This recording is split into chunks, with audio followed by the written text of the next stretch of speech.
Allora, mi unisco ai ringraziamenti di Mario per tutti i soci presenti e per i nostri graditissimi ospiti.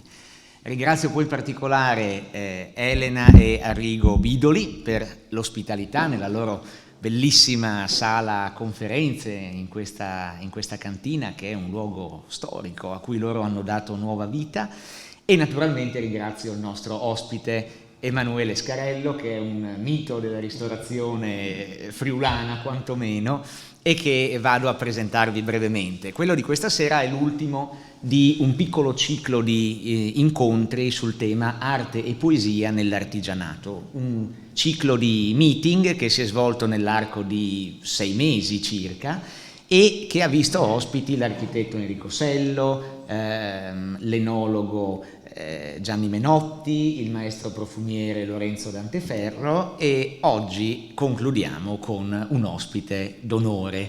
Nel corso di questi incontri che abbiamo fatto abbiamo avuto modo di conoscere delle persone che svolgono attività di altissimo livello come artigiani e che operano in settori molto diversi tra loro, ma che sono tutte figure accomunate dal fatto di possedere una propria, diciamo così, filosofia di lavoro e di vita, un proprio stile personale, per il fatto insomma di mettere nel loro lavoro non soltanto la tecnica ma anche il pensiero e un po' di poesia, perché no? Ecco, Emanuele Scarello non è certo da meno sotto tutti questi aspetti, è un cuoco che si è dimostrato capace di imbandire delle tavole famose per il loro estro, per la loro eleganza, per la loro originalità, nel solco però di una tradizione che dura, quella della vostra attività, da quasi 1 secolo e mezzo, credo, e che è quella appunto del suo ristorante di famiglia a Godia, che oggi è condotto da lui e da sua sorella Michela. Il nostro ospite è figlio d'arte perché sua mamma Yvonne, è stata cuoca prima di lui nel ristorante di famiglia, ed è a lei che in fondo si deve la prima stella Michelin del ristorante, che è arrivata 25 anni fa. Sì.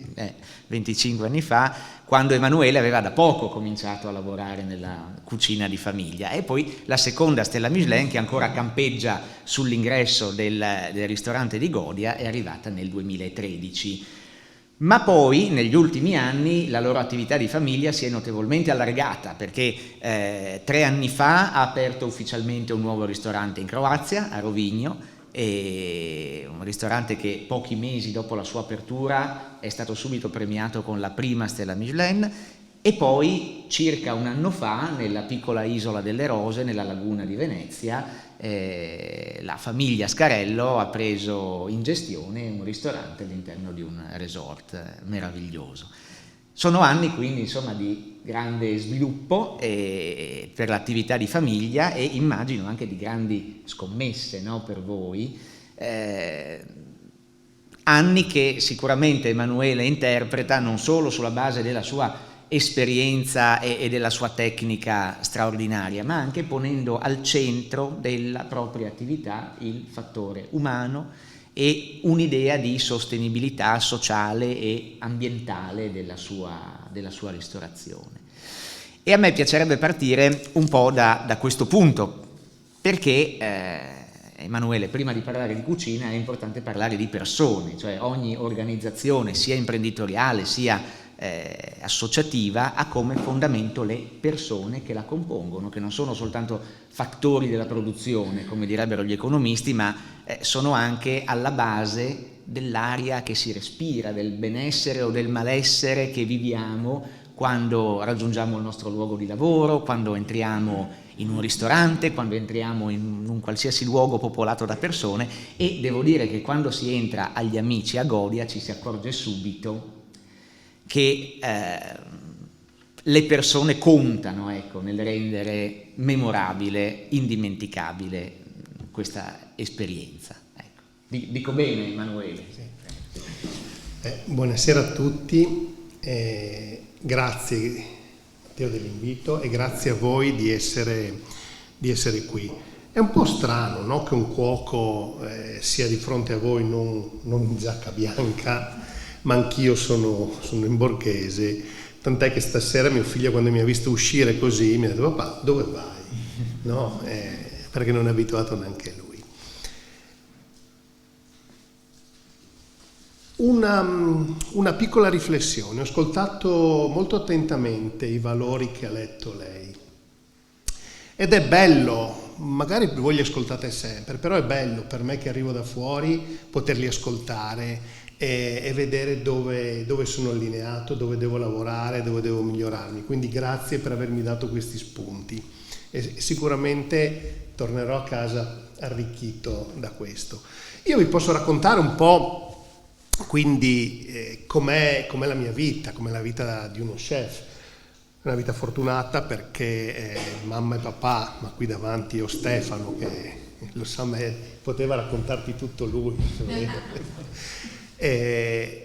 Mamma e papà sono stati dei maestri straordinari, prima che di ristorazione, maestri di vita, che ci hanno insegnato a guardare avanti, ma non ad andare avanti. Guardare, mettere un passetto alla volta, pensare se fai più bene o più danno ad andare avanti.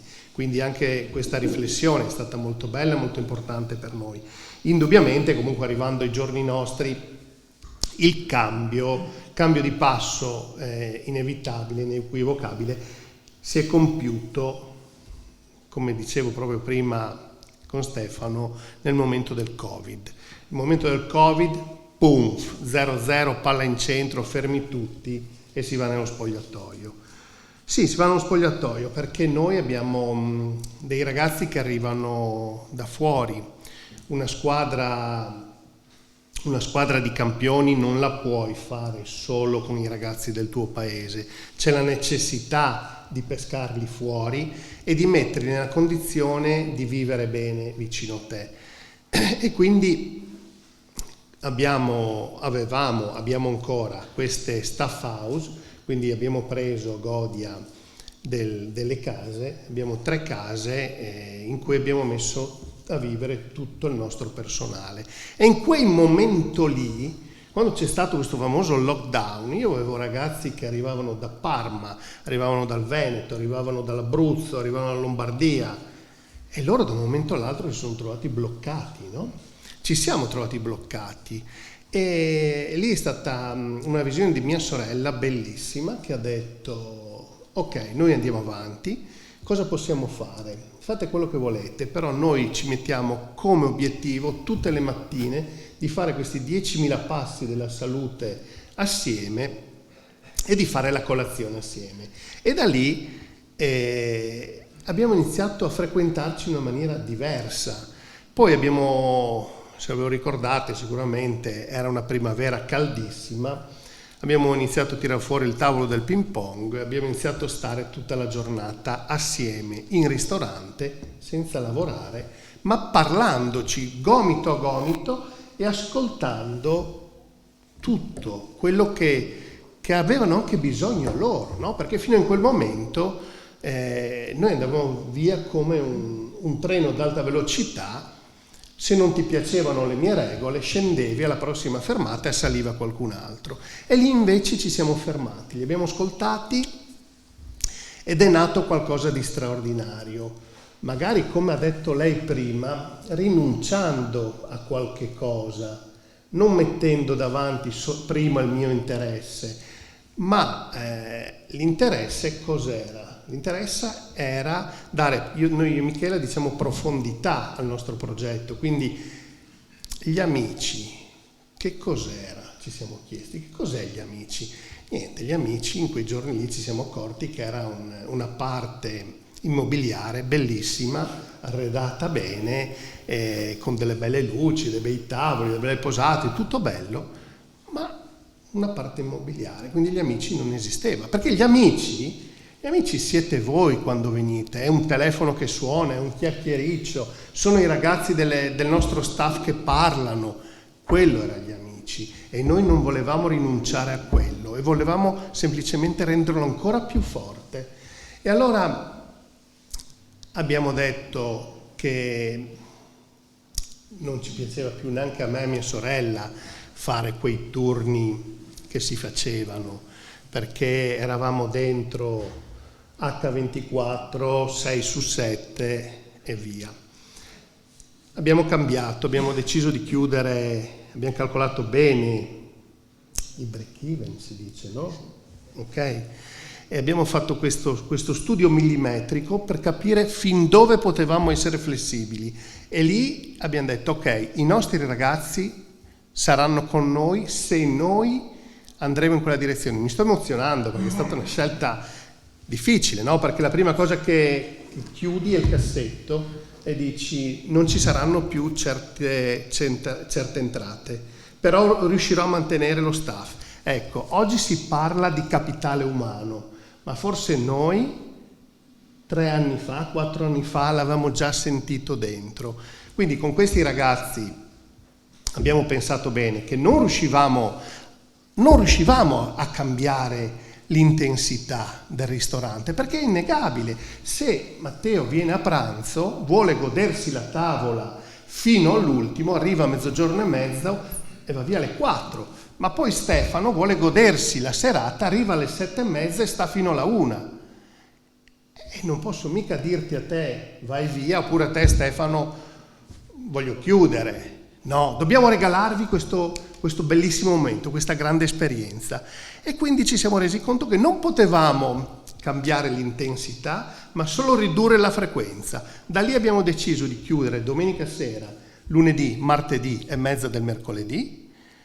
I ragazzi possono avere un po' di vita per loro e si sono ancora di più legati a noi. Cioè questi ragazzi che vi ho detto che erano di Parma, per esempio, tu l'hai conosciuta, è Carolina, la mia maître, si è fidanzata ovviamente in quel momento lì, gioco forza, con un ragazzo che è nello staff, ma non vivono più nella staff house. La cosa più bella per me è stata che si sono presi un appartamento, hanno scelto di vivere qui, hanno scelto di sposare questo progetto. Perché? Perché noi siamo andati verso loro. E quindi questo è il capitale umano per me, è il rispetto delle persone, è rinunciare a qualcosa per poter andare più in profondità col pensiero dell'azienda. E credo onestamente che sia stata la miglior scelta che potevamo fare.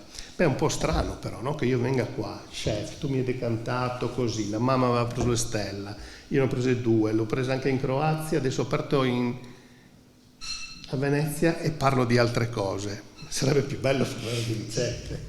No, vabbè, ma questo invece è una cosa molto interessante, cioè questo elemento etico nell'organizzazione del ristorante, nell'organizzazione dell'attività, perché normalmente invece quello che da fuori si sente dire delle cucine, dei grandi ristoranti, dei ristoranti stellati, è che invece siano ambienti quasi tossici o comunque spesso invivibili, ambienti dai quali le persone vogliono fuggire e stringendo i denti riescono a rimanere per ragioni legate alla loro carriera personale.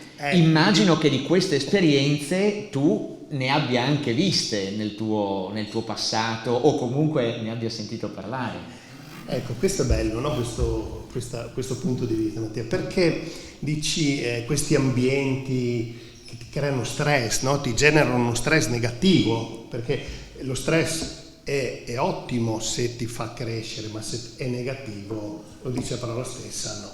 Quindi questo non andava bene. Però perché, riflettiamoci tutti, perché si parla sempre di ristoranti stellati che rappresenta lo 0,02% dei numeri della ristorazione e si va a pensare immediatamente che quella è la ristorazione?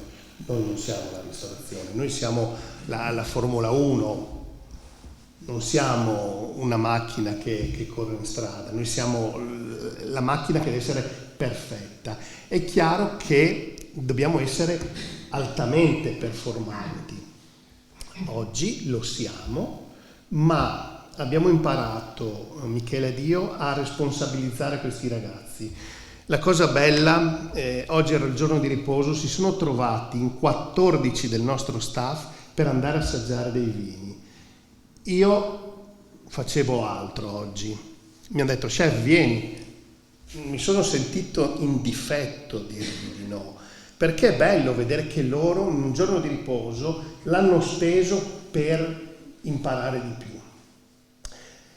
Cucine tossiche, sì, tutti gli ambienti di lavoro, in tutto non sono sempre perfetti, però io vorrei che si pensasse oggi a un mondo della ristorazione, per come lo vedo io, un bellissimo mondo, abbiamo una grandissima opportunità, abbiamo una grandissima fortuna. Cioè tu pensa che io vado al mercato tutti i giorni e mi porto a casa le cose più belle per far da mangiare per un ospite che viene da me. È una fortuna magnifica quella, no? Cioè in quel momento lì ci facciamo cogliere da raptus che voglio prendere questo scampo, è lo scampo più bello che è sul mercato, non vado a spese, lo porto via, perché poi io renderò ancora più straordinario questa parte ordinaria, devo renderlo ancora migliore. E questa è oggi la mia sfida, portare a casa le cose più belle, più importanti, più incredibili che riescono a portarci vicino pescatori, allevatori, contadini, e renderle ancora più straordinarie. Allora in quel momento lì diventa qualcosa di fermo nella memoria di chi viene, perché oggi tutti noi abbiamo la possibilità di mangiare benissimo dappertutto, anche a casa. Noi dobbiamo essere un po' più capaci per rendere quel momento indimenticabile. È vero che noi veniamo giudicati imprescindibilmente solo per il piatto, ma pensate voi che per me il piatto è l'ultima cosa. È l'ultima cosa. Cioè a me piace quando un ospite al mio tavolo mi dice: ah, sa chef, io l'avrei fatto così, adesso vi racconto questo, io l'avrei fatto così. E io ascolto, adesso mi piace ascoltare, no? Quando uno dice avrei messo una scorza di limone, ah, che bello, ma oltre a quella scorza di limone ti saresti svegliato alle 6 per andare a prendere quel pesce, avresti speso 200 euro per avere questa porcellana, avresti dedicato il tempo che sto dedicando io alla formazione del personale, avresti dedicato il tempo che ha dedicato mia sorella per far capire ai ragazzi cos'è un'accettosa e un'acettosella. Quindi capite che il piatto per noi è diventata l'ultima cosa. Certo. Però c'è comunque il momento creativo, no? Bellissimo. C'è il momento creativo che per chi guarda da fuori all'esperienza della ristorazione e in particolare al mestiere del cuoco è forse il momento più magico, no? Allora io devo dire una cosa, intorno alla cucina, lo dico da appassionato e quindi da osservatore esterno, no? Mi sembra che attualmente ci sia un enorme interesse. Ma non parlo soltanto del profluvio di trasmissioni televisive, dei trend topic sui social network, non parlo dei libri che sono in vendita, parlo proprio di un fatto culturale. Cioè ci sono almeno, secondo me, due filoni nell'evoluzione del modo in cui le persone percepiscono la cucina.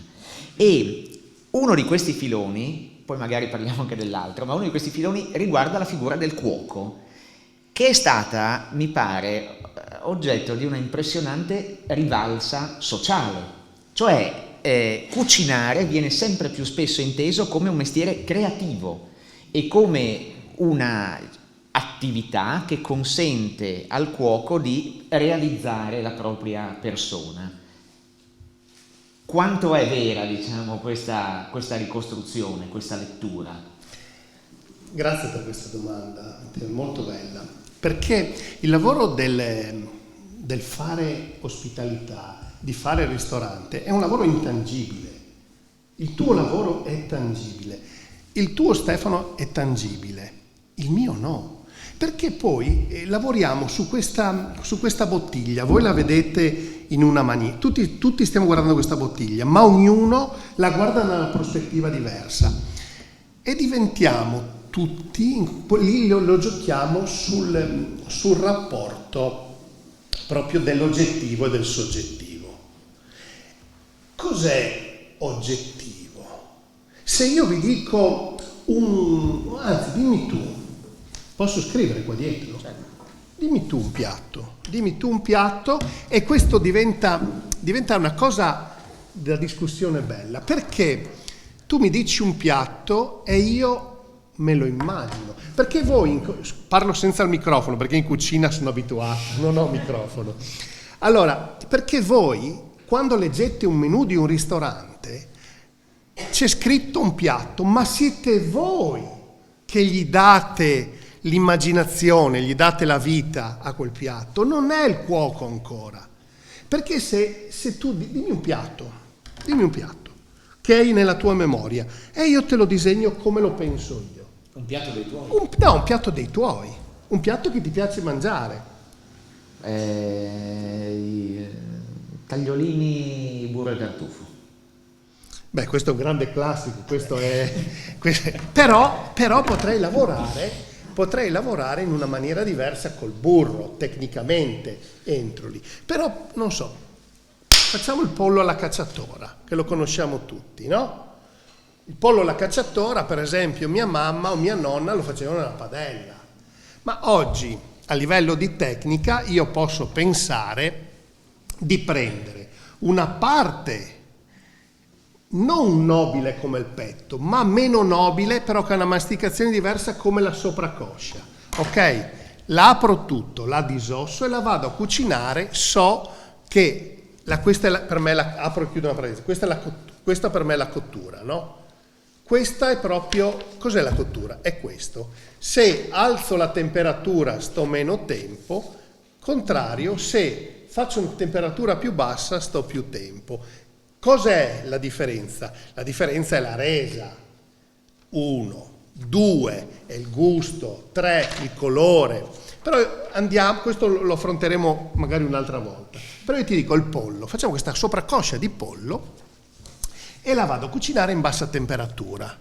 Quindi tutti i suoi succhi rimangono belli lì, quando è pronto, fuori dal runner, metto in acqua e ghiaccio, arriva il tuo ordine, io taglio un lingotto e innanzitutto gli do una bella forma. Riesco ad avere un pezzo di pollo magari che è perfettamente rettangolare. Questo pezzo lo vado a mettere su una padella, in friulano si dice, noi tecnicamente la chiamiamo la lyonnaise, però in friulano si chiama la fersorie e mi piace di più. Ok? Quindi mettiamo su questa padella ben calda un po' di olio e appoggiamo sopra questo pezzo di pollo. Sopra ancora ci metto, sapete cosa? Che l'ho comprato in un mercatino da un rigattiere, un vecchio ferro da stiro, tutto di ferro. Panf! Me lo tiene lì perché? Perché così quella micropelle diventa un biscotto croccantissimo. Ed è quella la parte che ci piace del pollo, no? Questa parte croccante anche. E quindi, tac, la facciamo, poi vado a rifilarlo e lo vado a mettere nel piatto. Quindi ho questo bel rettangolino. Facciamo una salsa. Come ti piacerebbe avere questa salsa? Io ti dico, non vado a fare un fondo di cottura lungo, tirato, no, vado a usare quei succhi di cottura che avevo nella mia busta sottovuoto, me li filtro, li vado a montare magari con un po' di succo di limone, un fiocchetto di burro, lo monto, non facendolo bollire, altrimenti le molecole del grasso e quelle del liquido non fonderanno perfettamente, e vado a farti questa salsa profumata proprio col timo, con tutto quello che avevo dentro. Ecco, io vi ho raccontato come farei un pollo e ognuno di noi ha l'immagine di un altro pollo, che non sono io, però. Questa è la parte bella del mio lavoro, no? Che non sono obbligato, Matteo, a stare dentro uno schema, posso muovermi, però non vuol dire fare quello che si vuole. Dobbiamo rispondere a tutti poi a una cosa. Prima lei mi ha detto una cosa stupenda, rimane tra me e lei. è il palato, no? La cucina può essere d'avanguardia, può essere contemporanea, può essere della nonna, ma la cosa importante è che questa cucina sia buona, perché altrimenti tutto quello che facciamo non serve. Io ho vissuto un momento della mia cucina, che oggi lo riesco a riconoscere perché ho una diversa maturità. Ho avuto un momento, come si può dire? Un momento che non si può dire. Standardizzazione. No, un momento non bello, mettiamola così, perché se no viene di noia. C'era un momento in cui prima che appagare il gusto del mio ospite volevo appagare il mio ego, quindi io non volevo mostrare, ma volevo dimostrare, che è una cosa sbagliatissima per un cuoco, perché in quel momento lì vuole cucina per sé. E io ringrazio tantissimi miei ospiti perché sono rimasti fedeli, cioè mi guardavano e dicevano sì, bene, sai, e dicevo, non capiscono niente. No, l'unico che non capiva ero io. Questo è interessante perché anche quando si parla delle forme d'arte, no? C'è un'arte che appare inaccessibile e autoreferenziale. Lì forse il problema dell'artista è che a un certo punto comincia a lavorare per se stesso o per i propri colleghi, per il circuito, diciamo, in cui è inserito a livello professionale, piuttosto che per il fruitore, che poi è il destinatario finale, no? della tua arte, della tua attività. Allora, facciamo subito una pulizia. Ho avuto la fortuna di conoscere un artista, il maestro Ciussi, ok? Il maestro Ciussi un giorno sono entrato in sala, al tavolo vicino mi ha detto lei è un artista. Lui era sul tavolo vicino, si è girato verso sua moglie e gli fa adesso chi va a dire Gautiepolo che sei un cogo di un artista. È vero. E poi me l'ha spiegato in una maniera molto bella. Mi ha detto Emanuele, tu non potrai mai essere un artista. E l'ho guardato e mi ha detto, vedi, la differenza tra me e te è che io faccio un pezzo e basta, quello è l'artista. L'artigiano, tu sei un grande artigiano, lo replica, fa più volte il suo pezzo ma lo fa più volte. Quindi mi ha spiegato in una maniera perfetta la differenza tra artigiano, grande artigiano e artista. Bellissimo, quindi sono un cuoco, non sono un artista. L'artista quindi fa il pezzo unico, sì. L'artigiano individua una formula, un Esatto. prodotto che poi replica. Esatto. Quindi forse da questo punto di vista la cucina non è arte in senso stretto, anche se c'è da dire che viene sempre più letta come tale. Walter Benjamin diceva che il cinema era l'arte del XXI secolo e c'è un filosofo del XX, perdono, e c'è un filosofo che ha già scritto che invece la cucina e più in generale la gastronomia è l'arte più rappresentativa del XXI secolo. È un'affermazione sicuramente forte, però è anche vero che la cucina e anche il gesto del cuoco di cui parlavamo prima viene sempre di più associato a dei valori legati al mondo dell'arte. E d'altra parte il Novecento ci ha insegnato che anche un gesto banale, no? Come mettere un fusto di detersivo su un piedistallo, come mettere un orinatoio su una mensola, un gesto banale forse come anche preparare del cibo, gesto che noi compiamo quotidianamente, può diventare un gesto artistico. E alla fine nell'artigianato, anche a livello altissimo, c'è un come dire, incomprimibile momento di pura creazione, che poi magari deriva dall'accostamento, che poi magari deriva dal sapiente utilizzo di tecniche, ma c'è un momento in cui scatta effettivamente l'idea creativa che poi ti consegna un piatto. A me piacerebbe se tu magari ci parlassi di uno o due piatti che sono tue creazioni e che tu pensi che ti rappresentino particolarmente, magari non per quello che sei oggi, ma insomma dei piatti che sono stati degli importanti gradini nella tua scala creativa e professionale, e magari ci racconti anche qualche aneddoto relativamente a come sono nati, a come ti è venuta l'idea. Allora, quando si fa un piatto, oggi che ho 54 anni, penso sempre che non voglio che si fermi sul fondo del nostro palato, ma che vada via dritto, che arrivi in testa. Questa è la presunzione che ho. Ma per arrivare lì io devo sfiorare la memoria gastronomica di ognuno di noi. Devo entrare in una connessione con un fil rouge che ci deve legare, perché è quello che ci porta in connessione, quello che ci fa legare. Posso raccontare un piatto di qualche anno fa. Quando fai un piatto è il momento in cui devi dire perché lo fai, cosa vuoi raccontare, alla fine dici come lo fai, che la ricetta comunque non è, ma devi dire perché l'hai fatto. Qualche decina d'anni fa ormai c'era un momento molto bello per noi in Italia, era l'anniversario della Repubblica. È un momento così, parlando con i ragazzi dici, ma io penso a cosa mangiavano 150 anni fa. Non lo so cosa mangiavano, ma pensa qual era la prima capitale d'Italia. Qual era? Torino. Il primo piatto della nostra memoria in cui gli opposti si concentrano, carne e pesce. Qual è? La bagnacarne. Vitello tonnato. Il vitello tonnato.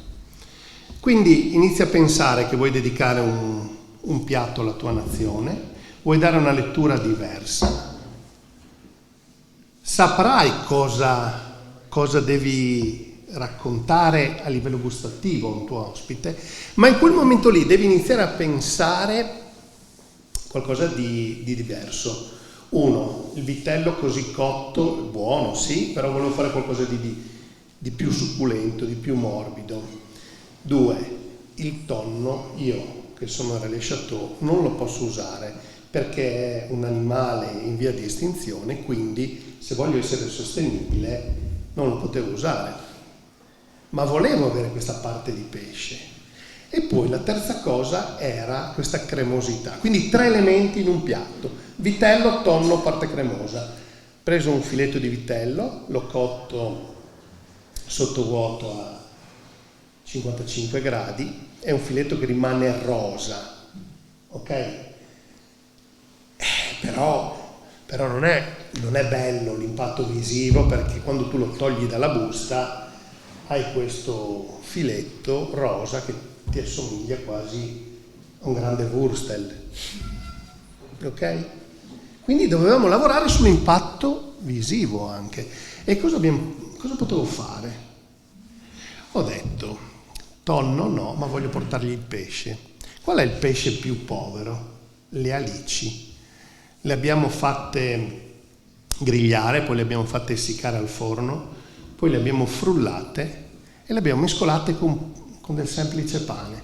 Ho preso questo filetto, l'ho fatto girare così, in questa polvere di pane alici, l'ho tagliato e ho iniziato a guardare, ho detto, che bello, tutto attorno ha una consistenza diversa, questa marazzatura diversa. L'ho assaggiato, era buonissimo perché sentivi la morbidezza, la parte succulenta del vitello e poi la chiusura di questa parte del pesce.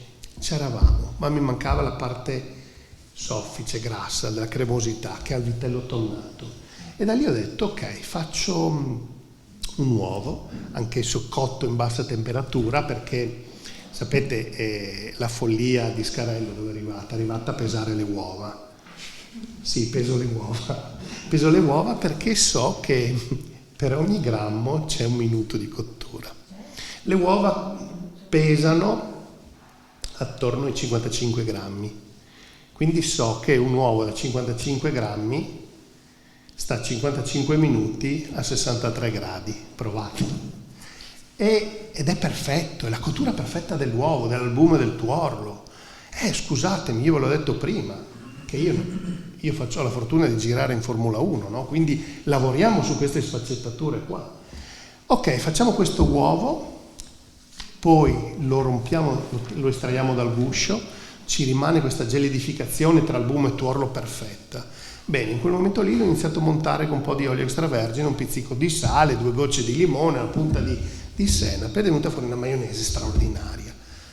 La base del piatto, questa crema d'uovo, sopra questo filetto, che per me è la lettura del vitello tonnato che si fece a Torino 200 anni fa, 200 anni prima, e che io oggi porto ancora in ristorante, che il mio si chiama filetto a rosa, polvere d'alici e crema d'uovo. Questa è una lettura che ho dato di un grandissimo classico della cucina italiana, e con questo piatto tutti sapete cosa aspettare da un vitello tonnato, e vi posso garantire che poi alla fine ti rimane qua.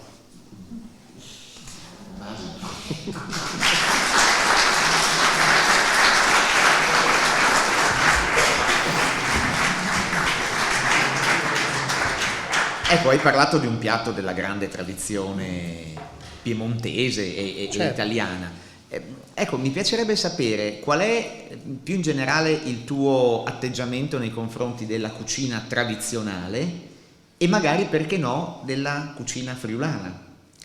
Perché al di là dell'elemento identitario che è molto importante, no? Cioè, credi che la cucina tradizionale friulana sia una cucina interessante come traccia da elaborare? Ma quanti anni hai tu?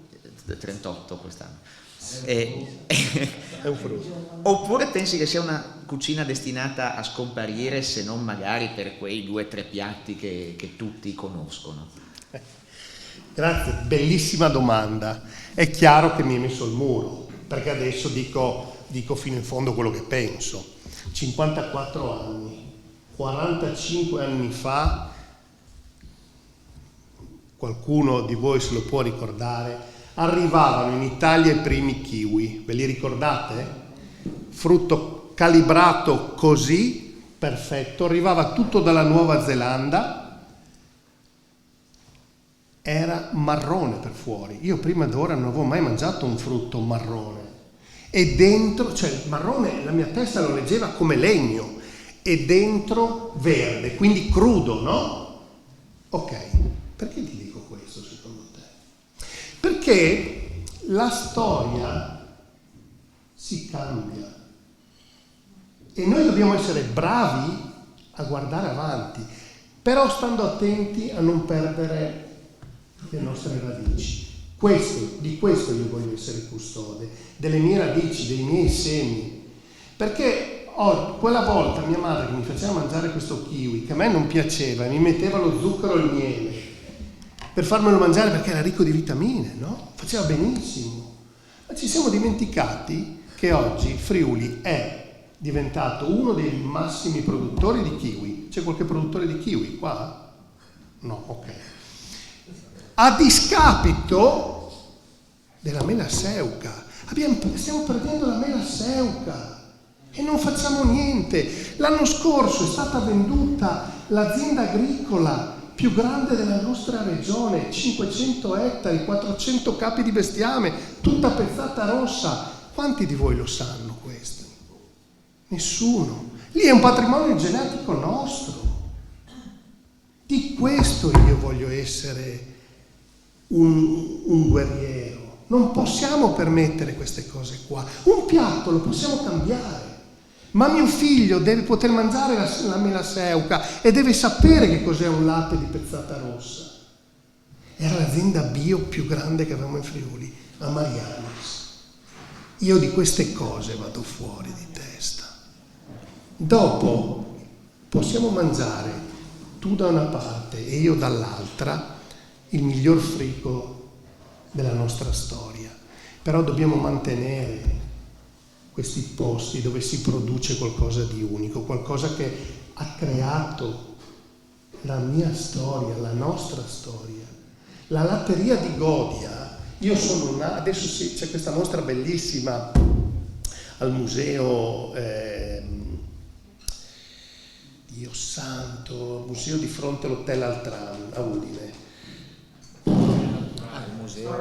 Storia? No. È il museo etnografico. Etnografico, bravissimo. Via Via Grazzano. C'è una mostra sulle latterie straordinaria. Io sono andato a vederla, vi invito ad andare a vederla, sono uscito con le lacrime, perché ho vissuto la mia infanzia. Io andavo a prendere il latte con la gammella e avevano come unità di misura mezzo litro o litro, un latte che era qualcosa di buono, che non c'è più. Abbiamo perso le latterie. Oggi pensiamo di essere bravi quando compriamo il litro d'olio extravergine a 9 euro al litro e poi per la macchina lo paghiamo 16. Addio! Non sarà più importante il mio motore che non quello del pezzo di ferro che lì fuori, no? E queste cose non ne pensiamo. Io penso che qualche volta vedo le orate sul mercato a 5 euro al chilo e mi dico, ma sono stupido che pago il radicchio 12.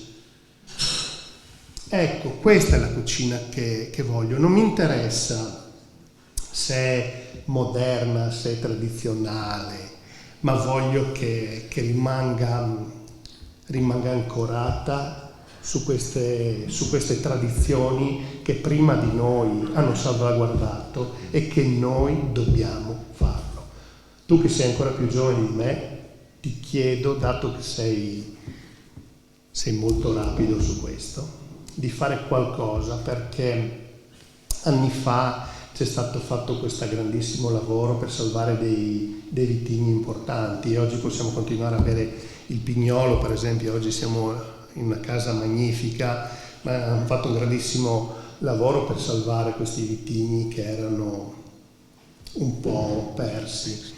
E io penso che sia suo papà è stato uno dei maestri della bollicina in Friuli. Sì, è cominciato prestissimo. E queste sono le cose belle, poter guardare avanti, però roots, in fondo, in profondità dobbiamo averle. E allora se mettiamo queste radici fino in fondo possiamo andare avanti. È il gioco degli alberi, se hanno radici profonde non cadono mai. Certo. Sì, diciamo che la consapevolezza di queste radici si traduce poi quasi naturalmente in consapevolezza anche per ciò che mangiamo, per la qualità, quindi in definitiva, no?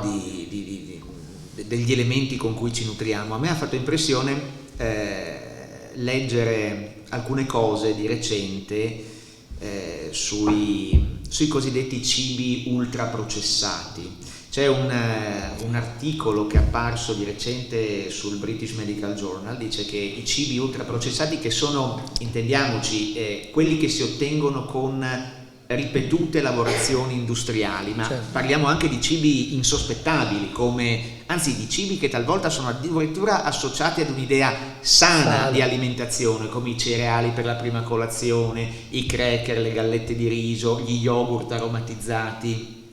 Ebbene, questo studio comparso sul British Medical Journal dice che ci sono ben 32 possibili effetti negativi sulla salute che derivano dal consumo di questi cibi, che sono nella dispensa della stragrande maggioranza, quasi della totalità delle persone.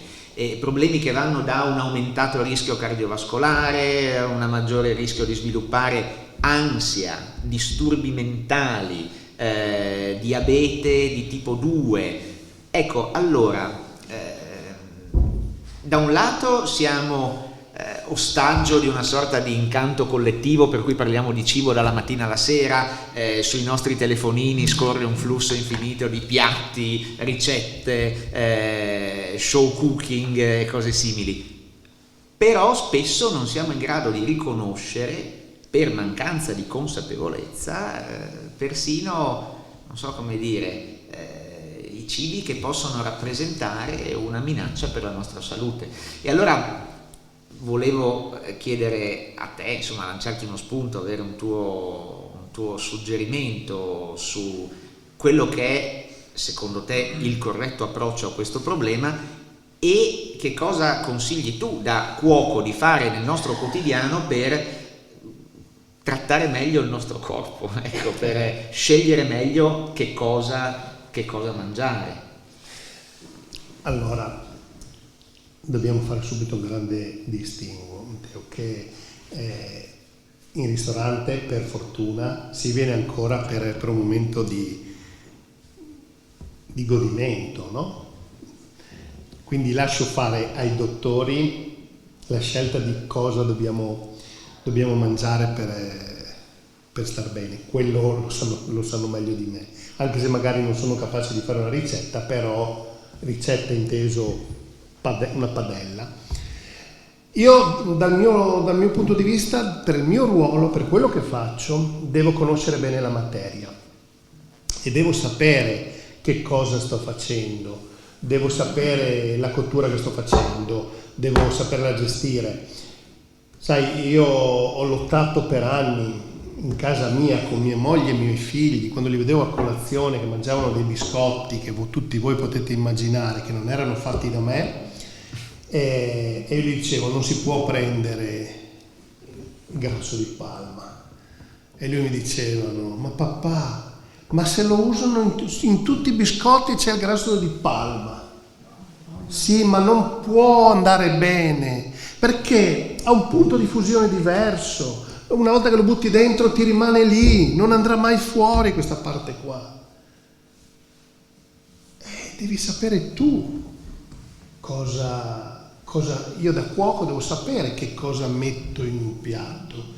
Questa è la parte etica su cui non transigo. Posso sbagliare un piatto, può non piacervi un mio piatto, però sappiate sempre che ho portato a casa la miglior materia prima e ho messo in atto la miglior conservazione per questo ingrediente e ho cercato di fare il meglio per mettervelo nel piatto.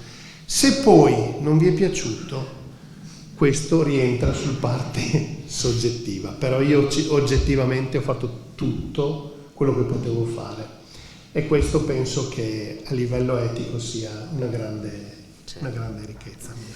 E ci hai detto molto della tua idea di cucina. A me piacerebbe sapere chi sono secondo te i tuoi maestri, cioè i cuochi che più hanno inciso nella tua formazione, oppure quelli che non in astratto ma nel concreto del tuo lavoro quotidiano vedi ancora come dei riferimenti. Allora,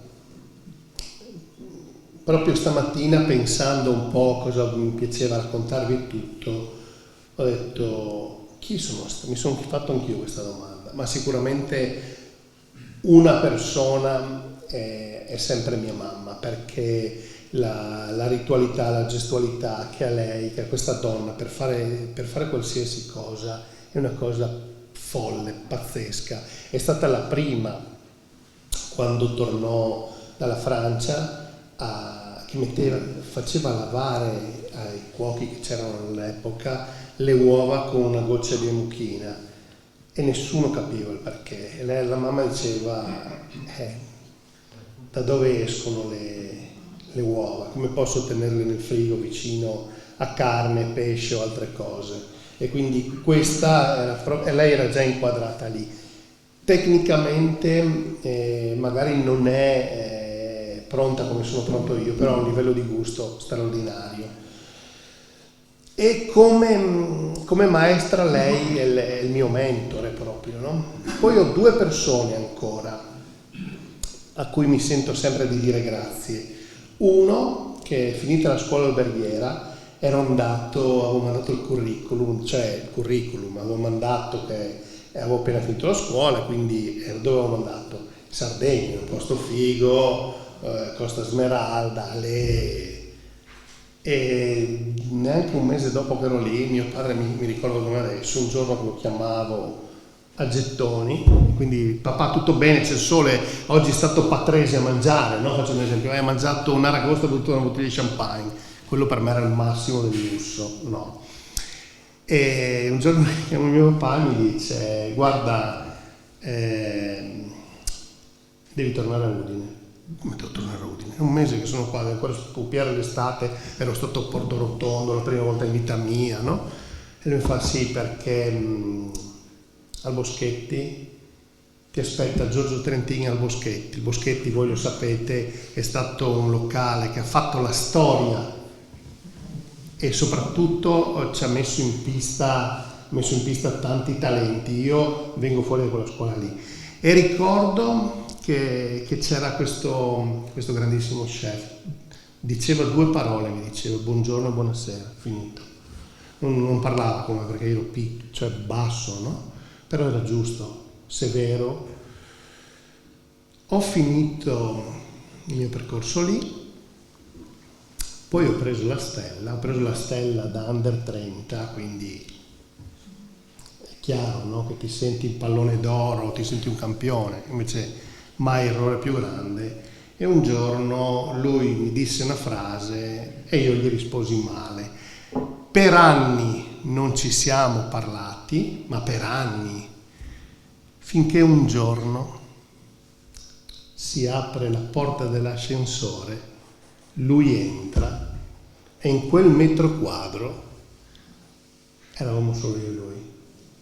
E lui non mi ha detto niente, mi ha solo guardato negli occhi, a che ho capito che avevo sbagliato e soprattutto ho capito quanto grande era stato questo uomo, no? Quindi Vinicio Dovier per me è stato un'icona, è stato un uomo che ha portato il Friuli dove nessun altro, sottolineo, nessun altro l'ha portato. E ricorderò sempre che un giorno ero a casa mia con mio figlio piccolo, erano le 4 del pomeriggio, io ho la passione della barca come lui, come aveva lui povero, e gli ha detto a sua moglie Etti, tira fuori dal frigo un porato e una sogliola e fagli le fritte a suo figlio. E io ho detto no, se ci vuoi pomeriggio. No, mi fa, deve capire la differenza tra un porato, quindi la sogliola povera, e la sogliola vera. Devi farglielo capire subito a un bambino. Dio buono, cioè pensa che brivido. E l'ultimo dei miei maestri è Andrea Canton della Primula di San Quirino, perché con lui sono legato da un filo molto profondo. Ricordo che quando 25 anni fa presi la stella, lui ce l'aveva già forse da 20, mi chiamavano tutti per farmi i complimenti e lui mi ha chiamato una settimana dopo e sono delle cose che ti ricordi, no? Dici cazzarola come oh. E lui alza il telefono e mi dice ciao, come stai? Bene, tutto bello? Sì. Beh, benvenuto, anche tu adesso hai preso la stella, sì, bello, beh, sì, Andrea, bello. Sai, mi ha detto, non cambia niente. Se domani ti entra un ospite e ti chiede una bistecca ai ferri e un po' di insalata, gliela devi fare. Ed è questo l'aspetto bello, che poi lo riprendi, è come un cerchio e poi vai a richiuderlo. Oggi capisco il senso di quella parola lì. Noi, in fin dei conti, Matteo, siamo dei cuochi e dobbiamo fare star bene che si sieda alla nostra tavola ed essere sempre grati perché hanno scelto di venire dentro da noi. Quindi non è che se entra un ospite e dice no, io vorrei un pesce bollito, tu gli dici no, io lo faccio solo così, no. Non è il tuo ruolo, non devi fare ospitalità, vai a casa tua e fai da mangiare per te. Questo è molto interessante, questo che hai detto, perché la sensazione che si ha molto spesso quando si mangia in dei ristoranti di alto livello è, io parlo di una certa musealizzazione della esperienza gastronomica ma anche sociale all'interno del ristorante. Cioè spesso capita di andare in ristoranti in cui si viene prima indottrinati sulla storia del locale, poi sulla storia dello chef e poi al servizio di ogni piatto parte una spiegazione che normalmente si prolunga per un tempo tale da rischiare di raffreddare la pietanza. Questo, ahimè, non giova a quegli elementi che invece tu ci hai fatto capire sono per te importantissimi, della ospitalità come sentirsi bene in un certo posto, e anche in definitiva della comunicativa della cucina. Perché se tu che mi servi il piatto mi spieghi anche quello che quel piatto significa per chi l'ha ideato, alla fine mutili la mia capacità di leggere quel piatto e quindi in qualche maniera mi condizioni e mi rovini forse per certi versi l'esperienza. Quindi è molto importante questa, diciamo, opposta invece tua impostazione, che è tutta invece è tutta rivolta al fruitore, no? Della tua cucina. Questo è bello. Una delle critiche che si leggono spesso, abbiamo parlato questa sera molto di stelle Michelin, una delle critiche che si leggono spesso al sistema delle stelle Michelin è che finiscono primo per veicolare l'idea presso il pubblico che la ristorazione che conta sia soltanto quella, e invece, come ricordavi tu, i ristoranti stellati non sono che una infinitesima parte dello scibile della ristorazione. Ma poi finiscono le stelle anche per incidere sul modo in cui lo chef si percepisce e percepisce la sua attività, come se a un certo punto passasse da un cuoco aspirante creativo a invece un artista arrivato che a quel punto, e come tu dire... che parametri hai tuoi? Ok, tu hai parlato della stella, e la stella è qualcosa che è lì, no? È stampata e tutti la vediamo. Ma tu che parametri hai per giudicare un ristorante? Perché torni sul soggettivo e oggettivo, no? Michelin ti dice, questo usa dei prodotti, usa delle tecniche, ha una certa personalità. Guarda, ti suggerisco la mia risposta su questo è: come valuto un ristorante? Un po' come i vini, signor Bidoli. Quando possiamo fare una verticale e andare più indietro negli anni e vedere come lavoravano, capisci che ci troviamo di fronte a una grande casa, no? Quello che hai fatto tu, l'esempio di questi chef che fanno la supercazzola, era una frase di un film, non è una parolaccia mia. Questi quanto durano? Meno di 5 anni, te lo dico io. Durano meno di 5 anni. Quindi quando vai in un ristorante come la Primula, che è stellato da 50, come gli Amici, che è stellato da 25, io penso che sia una profondità e fare una degustazione in verticale di grandi annate. Ecco, lì c'è qualcosa di concreto. Sai, Rovigno per noi ha la stella da 4 anni, ma anche se stanno correndo, se i ragazzi stanno facendo il copia e incolla di Godia, non è la stessa cosa. Io me ne accorgo quando entro, perché sento che è una forzatura, sento che quel ragazzo, per darmi il buongiorno, la buonasera, ha dovuto leggersi 18.000 appunti di mia sorella. Quando raccontano questo famoso storytelling di un piatto, lo senti che è preso in maniera mnemonica, cioè pum pum pum pum, se tu gli sposti una virgola, sono persi. Carolina da noi ha una lettura molto più istintiva, cioè più sua, e questo ti è dato dall'esperienza. È un ristorante, per me ti genera l'esperienza quando ne ha lui, però. Certo. Bene. E noi non vogliamo neanche abusare eccessivamente del tuo tempo questa sera, per cui ci avviamo verso la conclusione.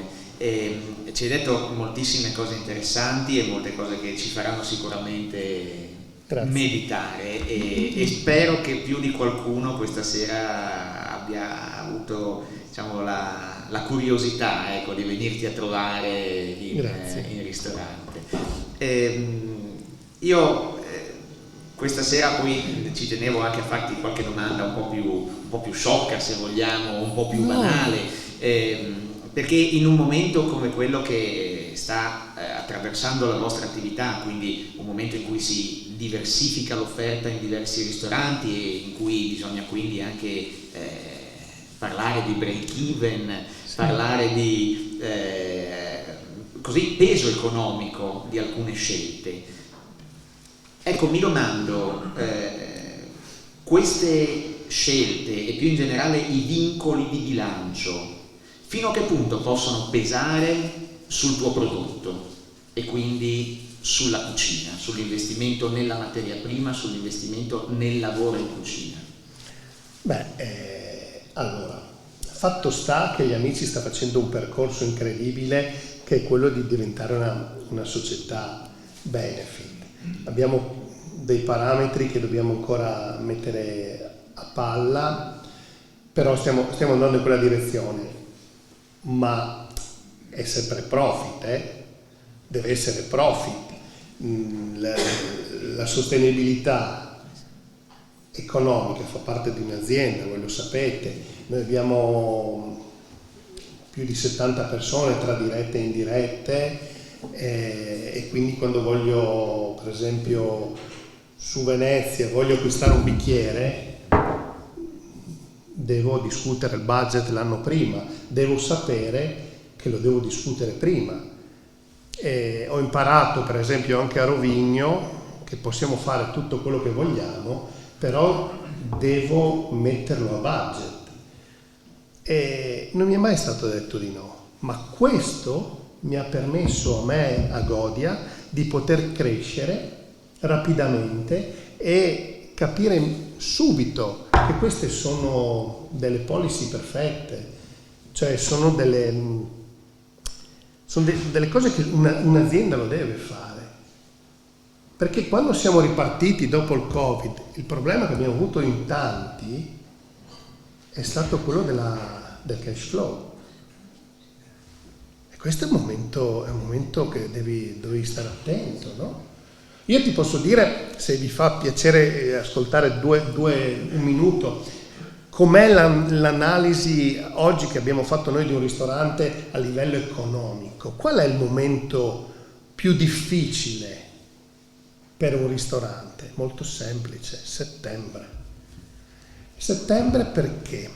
C'è un motivo semplice, che ti manca proprio la cassa, perché tu fai, chiudi l'anno, poi inizi gennaio, che tendenzialmente è un mese calmo, poi febbraio, poi marzo, inizi a tirare su l'asticella, fai marzo, aprile, maggio, giugno belli, sei stanco, vai in ferie e rientri a settembre.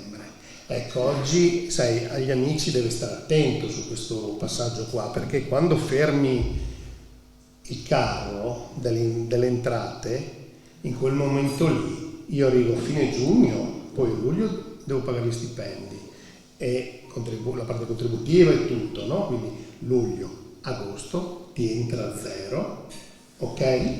E poi ti si accumulano tutti i pagamenti. E quindi un ristorante in quel momento lì andava in sofferenza. Oggi tocchiamo tutto quello che si può toccare, però agli Amici è presa proprio, dobbiamo prenderla come un'impresa, no? Come un'azienda. Cioè noi siamo passati proprio da un'azienda, da un'impresa familiare ad azienda familiare. E il passaggio è questo, fare delle analisi concrete. Perché vi ho raccontato in maniera passionale dalla spesa e tutto, che sono cose che faccio io, ma poi dobbiamo far star bene anche il nostro personale, i nostri dipendenti. Non è che gli faccio una promessa, devo mantenere fede alle promesse.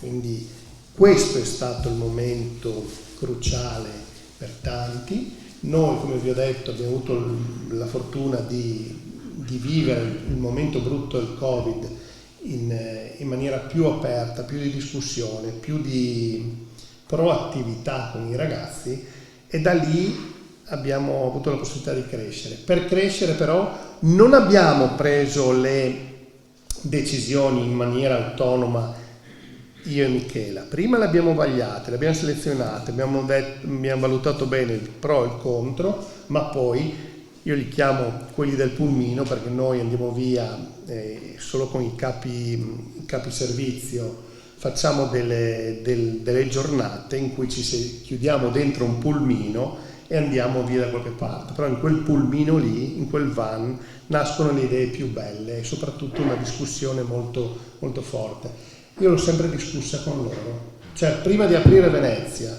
ho discusso con loro, sì o no? Loro in maniera entusiastica dicono di sì. Bene. Grazie. Grazie. Allora, prima di salutarti, chiedo al pubblico se c'è qualche domanda per il nostro ospite, qualche curiosità, approfittiamo visto che ce l'abbiamo qua. No, sono grazie. tutti stesi. No, però era meglio se facevo un risottino, no? C'è anche quello. Bene. Allora, grazie Emanuele. Grazie mille a voi. Un grande applauso al nostro ospite. Grazie Michele. Così, in segno di gratitudine per la tua disponibilità, un piccolo omaggio librario che spero che ti piaccia. Sì. Te lo racconto anche brevemente, sono 2 libri fotografici sul menu design. Che bello! Cioè sulla storia dei menù come oggetto grafico di rappresentazione delle portate di un piatto. Un viaggio lungo 2 secoli, perché sono menù del XIX e del XX secolo, sia in Europa che in America. Che bello! Speriamo possano essere anche di ispirazione, magari. Ma adesso l'ultima, perché poi veramente vado a casa perché, come ti ho detto, è l'unico giorno in cui mangio in famiglia, quindi tutta la sera che parlavo guardavo questo quadro. E ho guardato anche quello e anche questo dell'uomo e pensate quanto sono deviato, no? Sapete che cos'è per me questo? Qua, pronti via, i colori e tutto, per me è una guancia di manzo al vino rosso. Questo è un vegetale, ok? E questo ha i toni di un risotto, guardandolo da là, boom! Si gira, guarda, asparagi bianchi e verdi, un risotto con asparagi bianchi e verdi. Quindi sono là.